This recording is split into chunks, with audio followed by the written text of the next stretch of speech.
আমার পিতা কার কাছ দিয়ে আমার ভাই আগে বাড়ি গিয়েছে। যারা হত্যা করেছে, যারা হত্যার সাথে জড়িত, সবাই এলাকায় প্রকৃত দুষ্কৃতি এবং জামাতের সাথে জড়িত। শান্তিপ্রিয় মানুষের ভিতরে নৃশংসভাবে হত্যা করা, এটা কোনো বাস্তব কোনো মনুষ্যত্ববোধ থাকলে তারা করতে পারে না। এদের ভিতরে মনুষ্যত্ববোধ আছে কিনা আমার সন্দেহ। এরা যে হত্যাকারী এবং এরা যে খুনি এবং হত্যা করা এবং খুন করা যে নেশা এবং পেশা, এটা আজকে মানুষের সামনে, জেলাবাসীর সামনে পরিষ্কার হয়ে গেছে। এই হত্যার আমরা দৃষ্টান্তমূলক শাস্তি দাবি করছি, হত্যাকারীদের গ্রেপ্তারের দাবি করছি। আমাদের পক্ষ থেকে আমরা শুধু এইটাই বলতে চাই, বাবারও বলছি, আমরা আইনের প্রতি শ্রদ্ধাশীল।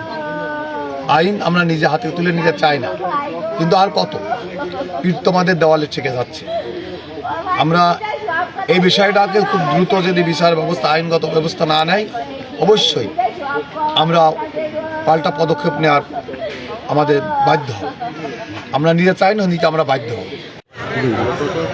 নির্বাচন আগ থেকেই মূলত রেশারেশি, নির্বাচন পরবর্তী সেটাও চলমান ছিল। এইটা সেটা নিয়ে ঝামেলা বাড়তে থাকে। আজকে ওই ঈদের আগে একটা কেন্দ্র ফেরত হয়েছিল আমাদের সাথে। ওই সময় আওয়ামী লীগের লোকজন সেন্টারমেন্টটা দিয়ে ওদের মানে একটা সম্পূর্ণ উদ্দেশ্য অস্ত্র প্রদর্শন করছিল।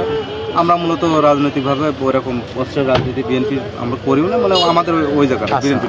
এটার সূত্রপাত হয়েছে ফেসবুকে একটা স্ট্যাটাস দিয়েছিল ওই আমাদের গ্রামের একজন বিদেশ থাকে, ওর বাচ্চা এসে ওইটাতে আমি লিখছিলাম, মানে একসাথে পড়তাম বন্ধু মিলে, যে আলহামদুলিল্লাহ লিখছিলাম। ছেলে না মেয়ে ওইটা জিজ্ঞেস করাতে ওই ওখান থেকে যুব জামাতের একজন আছে, উনি ওই জায়গায় একটা কমেন্টস করেছে যে আছে এখন বন্ধু আসছে কোথা থেকে, যেদিন বাড়ি ভাঙতে আসলে এরকম একটা ইঙ্গিতের কথা বলছিল। ওইটা আবার যে কাশেমের ওর হচ্ছে স্বাস্থ্য ভাই। তা আমি বিষয়টা যেহেতু ওদের গোষ্ঠীর ভিতরে, আমি ওদের কাছে বললাম যে ও তো জামাত করে।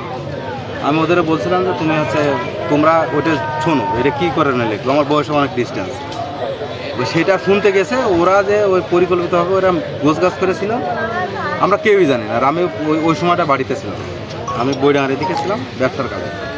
আমি ফোন করলে যে এরকম আমরা ওই বিষয়ে শুনতে গেছিলাম, শোনার পরে ওরা অতর্কিতভাবে আমাদের মারাধরা করেছে। এই অবস্থা খারাপ, তাহলে এদিকে নিয়ে আসেন, এই তারপরে যা হয়েছে।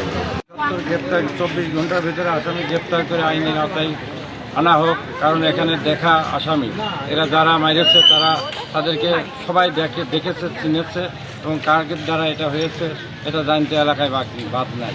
তাতে প্রশাসনের আপনাদের মাধ্যমে, সাংবাদিকদের মাধ্যমে আমি প্রশাসনের দৃষ্টি আকর্ষণ করতে অতিবিলম্বে 24 ঘন্টার মধ্যে আসামিগুলো গ্রেপ্তার করে আইনের আওতায় আনা হোক, এটাই আমার দাবি।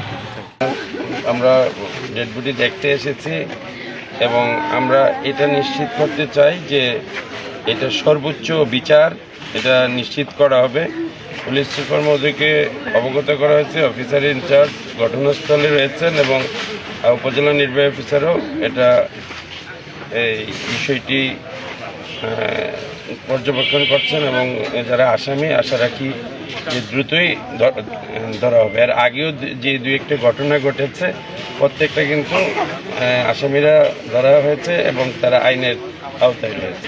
এরকম সারা জেলার সার্বিক পরিস্থিতি ভালো, কিন্তু এই ঘটনাটা অত্যন্ত অপ্রত্যাশিত। আর বিশেষ করে আজকে রাতে আমরা এমনি দিনটি ছিল আমাদের একটা শোকাবহ গণহত্যা দিবস, তারপরে কালকের দিনের প্রস্তুতি নিচ্ছিলাম। যখনই এটা শুনেছি সাথে সাথে আমি বাসা থেকে এসেছি যে আমি এটা দেখার জন্য এবং সুখ সন্তপ্ত যে পরিবার তাদের পাশে দাঁড়ানোর জন্য, এবং জেলা প্রশাসন এবং জেলা পরিষদ আমরা যৌথভাবে এই পরিবারের পাশে থাকবো এবং তাদের যে এই বিশাল একটা ক্ষতি হলো এইটা তারা যেন আইনি প্রতিকার, সর্বোচ্চ প্রতিকার পায় সেটা আমরা নিশ্চিত করব।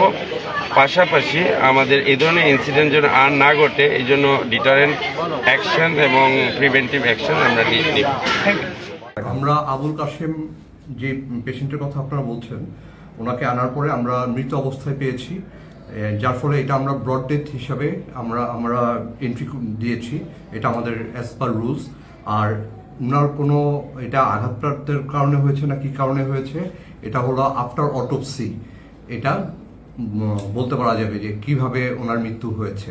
যেহেতু আমরা কোনো আনার সময় আমরা জীবিত পাই নাই, সেজন্য আমরা আগে থেকে এই ব্যাপারে কোনো কিছু বলতে পারছি না। এটা আগের থেকে আমরা কিছু বলতে পারবো না।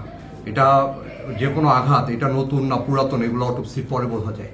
তা কোনো আঘাত যদি থেকে থাকে বা এই জায়গাটায় ওনাদের মানুষজনও ওনাকে দেখেছে, কিন্তু কোনো কিছু আমাকে দেখাইতে পারে নাই যে কোনো ইনজুরি আছে, এরকম কোনো কিছু ওনারা দেখাইতে পারেন নাই ওনার সাথে যারা এসেছিলেন। এখন কোনো কিছু আছে কিনা এটা অটোপসির পরেই এটা প্রতীয়মান হবে বা দেখা যাবে। সুযোগ নাই, আইনগতভাবে কোনো সুযোগ নাই মনে হয়। আচ্ছা, না, এটা আমরাও পাই নাই বা ওনার কেউ আমাদেরকে এরকম কিছু বের করে দিতে দেখাতে পারে নাই। আমার বাড়ি এই জায়গাতেই গিয়েছিল। আমার বেটা কার কাছ দিয়ে দেবে গো? আমার ভাই আগে বাড়ি গিয়েছে, যে বড় দেখে ওটা দেখে যে বাড়ি এসে গো।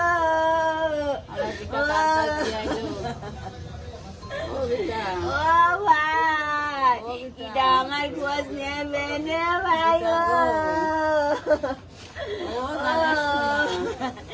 ও ভাই, সব গল্পটা তোমার সাথে করি।